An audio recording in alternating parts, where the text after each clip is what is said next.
Hey everyone, and welcome to another video. So today we're checking out a product from Lamtto. This is their RC13 model, and this is a 9-inch touchscreen for wireless Android Auto as well as Apple CarPlay. So this allows you to have both of those formats, be it Apple CarPlay or Android Auto, with older head units that don't support those. And it also comes with a 4K dashcam as well as a 1080p rear cam as well. So first thing we'll do is take a look at the actual unboxing. Okay, so let's do the unboxing. Firstly, we'll just take a quick look at the actual packaging itself. So there you can see the actual screen. Gives you a few details. So you do have 4K, voice control, touchscreen, and it is a 9-inch screen. On the back you do get some information on the actual device itself. So the resolution is 1024 by 600 and the backup camera is 1080p. Okay, so screen is nicely protected. The screen is the first thing out of the box.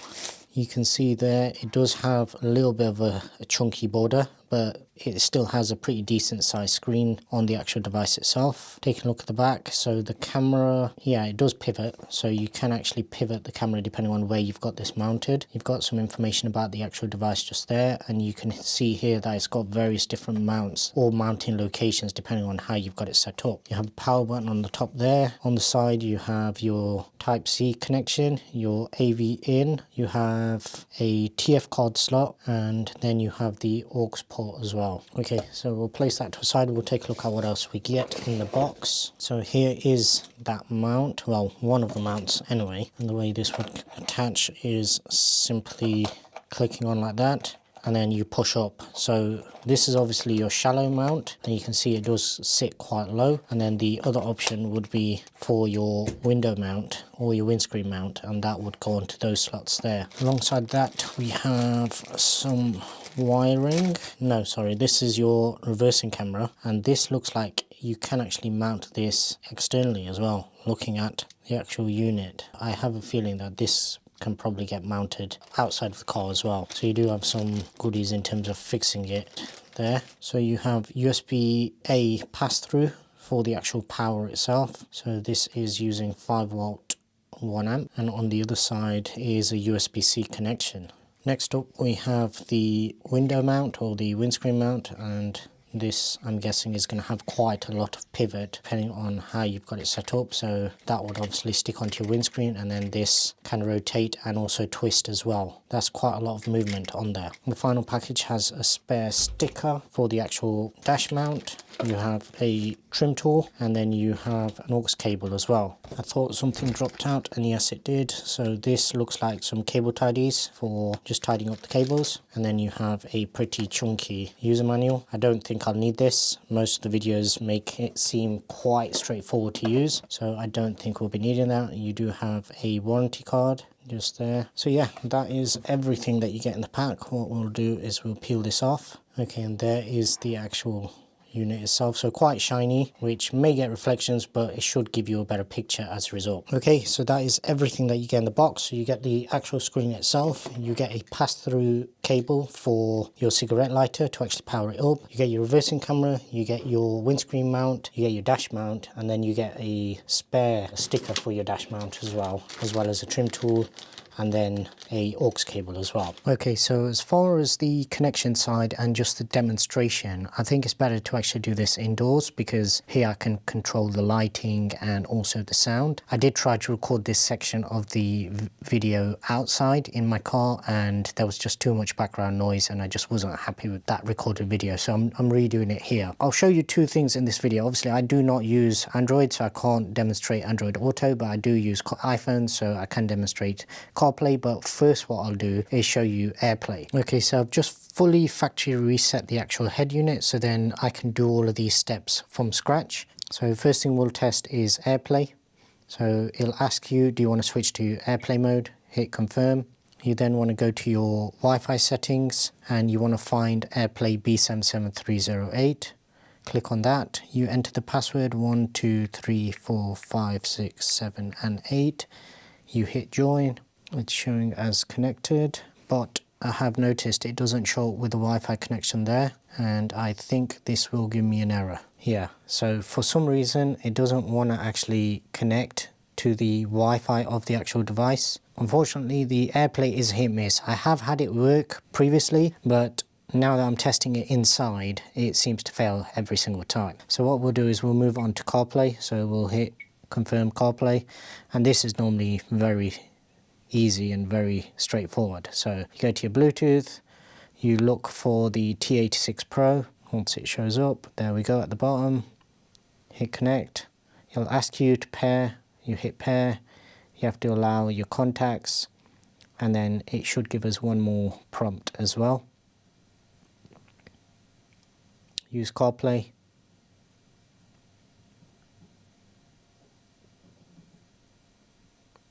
And there we go. Let's just stop that. So as you can see, it went straight in and it remembered whatever the last item that was playing was, and it's started playing straight away. You can utilize everything that's on the phone, so you can go into messages, you can go into maps. So it is a little slow in the navigation side of things, but you do still get all the features. You do have a few different home screens. So the very first home screen is this one. This is where all your apps are laid out, and you can go into your phone settings and change all of these as well. If you press that, your home button essentially, it'll take you to this split screen. So you got your music, you got your navigation, which if you're using it, it will navigate as you're going along, and then you've got some favorites saved there. You do have some shortcuts for your last or most recently used apps there as well. You have some basic settings, so not a lot. And in terms of swiping, it is a little stuttery. It's more so on camera, and it's probably going to look worse on camera because I'm recording at 25 fps. But in person, it just feels a little slow. I wouldn't say it's lagging or stuttery, it just feels slow in terms of the refresh rate and the actual process of the unit itself. But everything seems to work perfectly fine. In terms of apps, let's just test just clicking on anything and see how quickly it loads.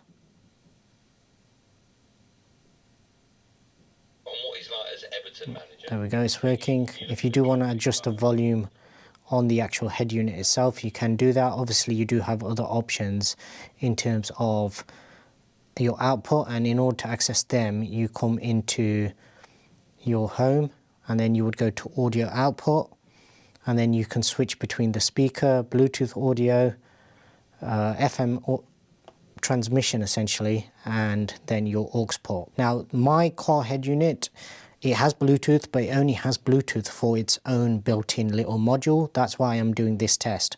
So when I did test this, I did test the FM transmitter, and my radio is not very good for FM, so I still got interference. With the Bluetooth, it just didn't work with my head unit because, like I say, my head unit's only been set up in such a way where it will only work with its hands-free handset that comes with the actual unit, and it won't connect to any other device, and it's always been like that. So I knew that that was an issue. The aux port worked perfectly, and it's probably the clearest audio I've ever had in that car. So in terms of the actual sound output of the unit itself, I can say quite confidently that yeah, it is very good in terms of the quality of the sound that will actually come out the unit, assuming you've got a decent connection. So I wouldn't recommend the FM unless it's an emergency and you've got no cable and your head unit doesn't have Bluetooth. If you've got an aux port, use that. If you have to fall back to Bluetooth audio, then use that as well. In terms of the other things that you do have, so obviously it does have built-in cameras, so I can show you that there. So it does pop up and pop back down, and in order to access that, you just hit this sort of shutter button.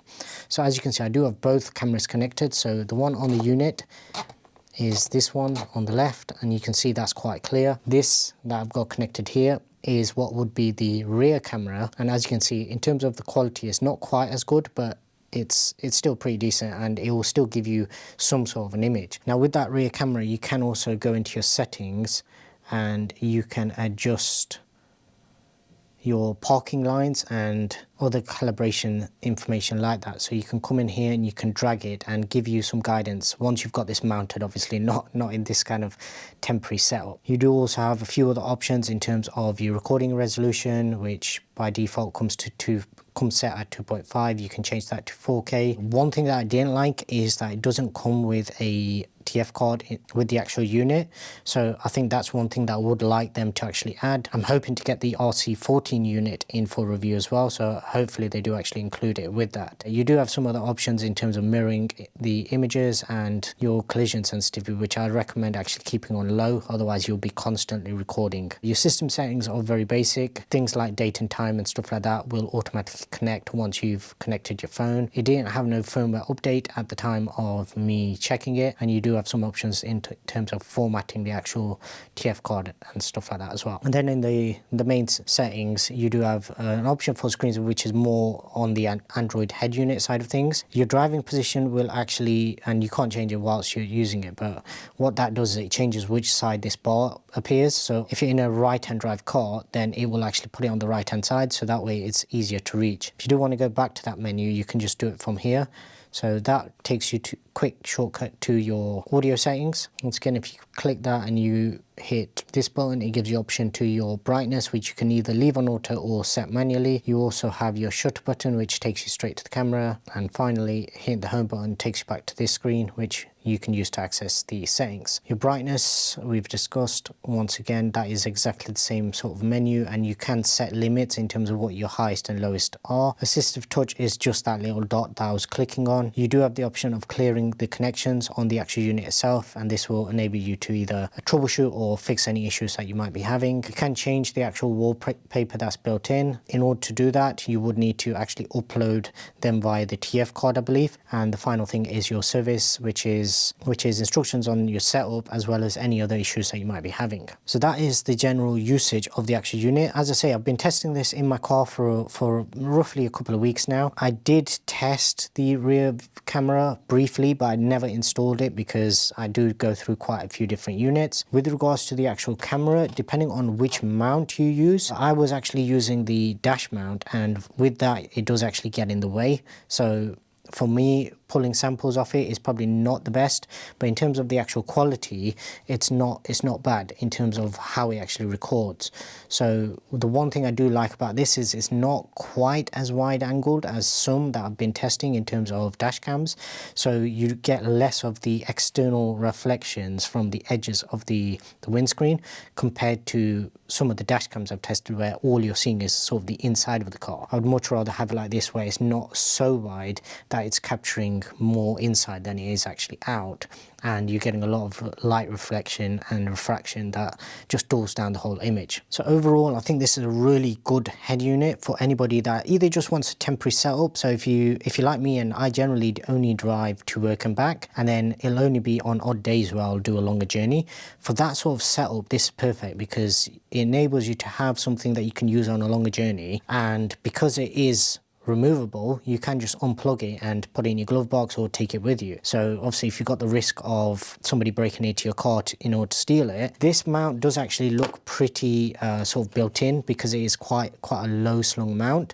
but obviously you still do have all your cabling and everything like that dangling and on the sides as well. So depending on how you've got this wired in, if you did want to remove it, is just a case of unplugging a couple of cables and then undo the mount and you can take it out. But for those longer journeys, it is a really useful tool, and it's just a really nice thing to have. If you've got a head unit like mine where it's an older head unit, it's probably not worth me upgrading that head unit for a CarPlay head unit, but this gives you that functionality, and it gives you the benefit of having all the apps like Google Maps and Apple Maps, and it gives you all your messages, your phone integration, all that kind of stuff, and it will do it through your car speakers however you want to actually have it set up, which for me I think is worth what the price is. So I will have links for this in the description below. If I can find you any discount codes, I'll add them in the description as well. I am hoping to get the RC14 in for review as well, so if you would like to see that, I do need you guys to give this video a thumbs up so then it reaches more people, and also subscribe to the channel. The more subscribers and more